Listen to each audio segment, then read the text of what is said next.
This is Sam Pandolfo's house, built in 1917. It is not the mansion that one might expect for the president of a great company. And that's in keeping with Arthur Clausen's belief that a truly happy man lived in a simple home. The garage dates from 1919, an appropriate addition, it would seem, for a man who made automobiles. Between 1903 and 1925, 225 automobile companies were organized in the United States. By 1926, only 44 remained in business, and the Pan Motor Company was not among them. There have been questions almost from the beginning about the sale of stock. What was promised to buyers? What was actually delivered?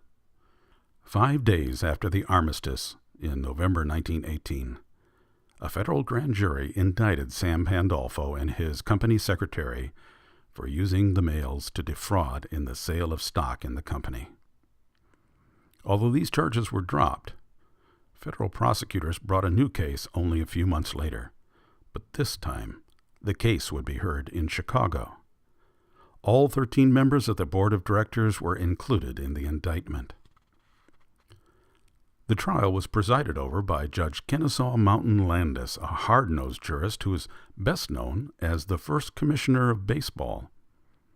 He was tough in his handling of Pandolfo's case, leading to a guilty verdict. There was a sigh of relief, though, in St. Cloud when the board members were all acquitted. Pandolfo appealed his conviction all the way to the U.S. Supreme Court.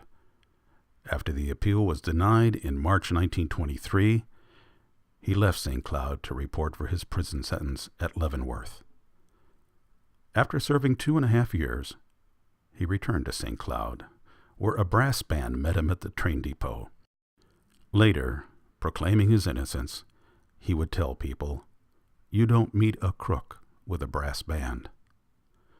Remaining in the Granite City, he held out hope that his fortunes would turn and started a new venture, the Pan Health Food Company, which turned out whole wheat, raisin, chocolated, greaseless donuts.